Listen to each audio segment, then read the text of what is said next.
Welcome to the Best Little Town podcast, your go-to source for everything happening in the town of Bedford's local government. Whether it's new initiatives or important decisions shaping our town's future, you'll hear it right here. Brought to you by Grove Street FM and hosted by Town Manager Bart Warner. This podcast is dedicated to keeping our residents informed and engaged. It is Wednesday morning, April 10th. My name is Bart Warner, Town Manager of Bedford, and I'm pleased to welcome you to this episode of the Best Little Town podcast, brought to you by our partners at Media Squatch. I'll begin by saying this might be the shortest episode of the podcast because it was a pretty brief council meeting last night. There was not a lot on the business agenda. I will recap that in just a minute, but maybe we'll use this opportunity to give a little bit more background information about some of the things that we did talk about. Getting right into it, wanted to remind everyone, in my report last night, I covered this. Our annual spring cleanup event will take place next week on April 15th through 19th. To help our public works crews manage this in the most efficient manner, we request that items for pickup be placed out by Monday morning. That's Monday the 15th. Citizens are also reminded that this service is only provided to customers who pay the monthly refuse collection fee. Also, gave a brief update about the Bedford Middle School renovation project. I exchanged some voicemail messages with Dave McCormick, who is the owner and developer of the project, and he advised me that there is still some mechanical, electrical, and plumbing work underway in the yellow building, but they are close to moving forward with installation of sheetrock walls and insulation in the brick building, which seems to be a very encouraging report.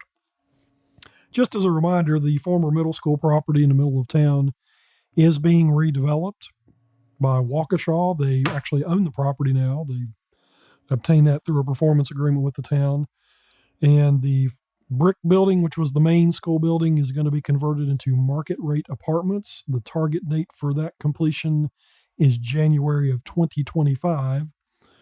And the building that a lot of people affectionately refer to as Old Yellow is going to be a boutique hotel. And I believe the target date for that one is April of 2025. So I think we've all been watching that with some great interest and anticipation and look forward to that moving forward. There weren't a lot of comments from council members last night. Mayor Black noted that he had met with the men's group at Bedford Presbyterian Church and received some good feedback from our neighbors there.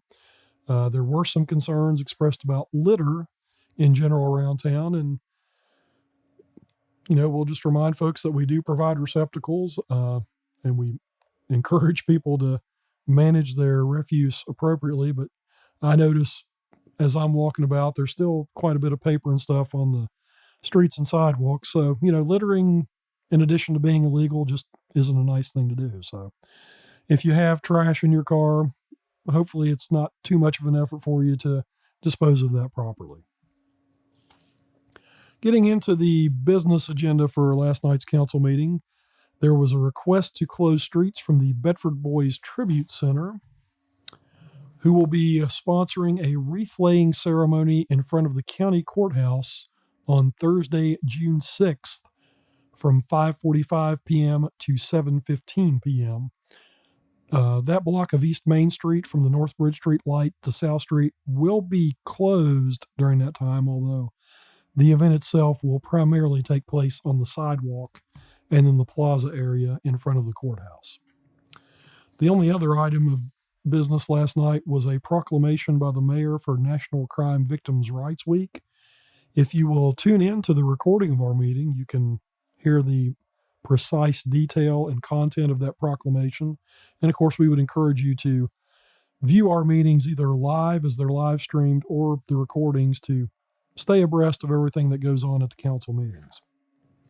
Doubling back to the request from the Bedford Boys Tribute Center. And by the way, if you have not visited that at 104 North Bridge Street, I would encourage you to check it out. Ken Parker and his wife Linda and the folks who are assisting them have dedicated themselves to sharing as much information about the young men from our community who gave their lives on D-Day.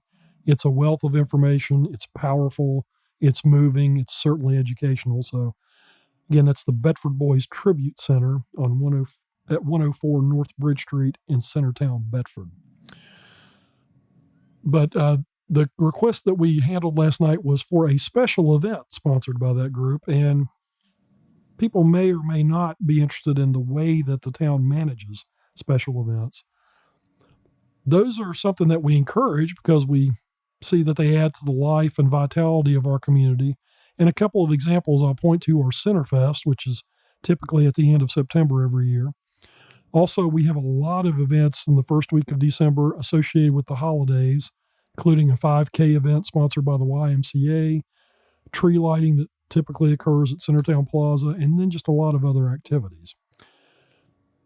Throughout the year, we get requests for various other events ranging from concerts in the park to parades and processions. And a lot of people probably don't give a lot of thought to the background behind those things. But one thing I will mention is that any event, particularly outside of business hours, requires a great deal of effort and work on behalf of our town employees who are already working 40 plus hours a week in most cases.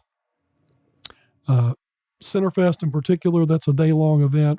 Our public works, police, and even our electric folks spend a lot of time planning and executing their duties there, and that actually involves a lot of overtime pay for them and requires them to be away on a weekend from their families. So there are certain institutional events such as that we've become accustomed to providing, but one thing I want people to know is that there really aren't any events or any services that are free. And we've had to kind of communicate that in a couple of cases where people have requested street closings for certain events, and we're then surprised that we had to either deny those or ask for some assistance to recover our costs because people weren't aware of the costs. We do have policies in place that deal with rental of facilities and for special events themselves. There are fees associated with those that are designed to recover a portion of our costs, but not all of it. And in a case where people may want to use our park facilities, particularly Liberty Lake Park, which gets a lot of attention, we spend a lot of time in maintenance and upkeep of that facility. And frankly, given the rising costs and the scale of the operation, we do struggle at times to stay ahead of that. So just wanted folks to be aware of the efforts of our colleagues with the town, particularly the Public Works Department, and also the public safety folks who may be taken for granted a little bit. On the plus side, we think that's because they provide such a good level of service that people become accustomed to it, and we applaud them for that.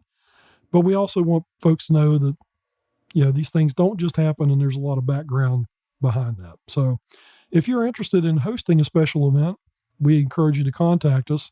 The main number at Town Hall, of course, is 540-587-6001. Give us as much detail as possible as to what you're thinking about. And then we will confer with our colleagues and work with you to try to make that happen. If there is a cost involved, we'll explain that and explain why. But in most cases, the fees we charge do not fully cover our costs. The other thing I'll mention is that for each event that we have, we also learn a little bit about how those things function and how our community functions. In particular with street closings, the Bedford street system is not necessarily a grid, and that doesn't mean a lot to most people, but on a practical basis, it means when we close a street for any duration of time, there has to be somewhere else for the traffic to go on that affected stretch. And because a lot of our streets are not interconnected in a square grid, we don't have a lot of opportunities to redirect traffic. And we've learned that over time with certain events, such as the 5K, which folks may or may not remember a few years back. That typically happens on the Loop. And the Loop, for those of you not familiar, is just that. It's a loop formed by 4 streets, Peak Street, Whitfield, Oakwood, and Longwood Avenue, which have sidewalks. It's basically about a 3.1 mile track, which coincidentally is about the length of a 5K course. That area is very well positioned to handle events such as 5K races just based on the layout. And if you're interested in having a 5K race, that's probably the route we're going to direct you to, because we know how to manage that. There will still be some inconvenience for neighbors and people accessing things like the hospital, but we have enough history and institutional knowledge to address those things. We have entertained other course changes before. Going back to what I started to tell you about a few years ago, we played with the route of the 5K event and started it down here near the railroad tracks where I'm sitting at the Grove Street FM studios. And what we found was that created a major traffic impact, because we had underestimated the effect that this crossing at Grove Street has on our overall traffic pattern.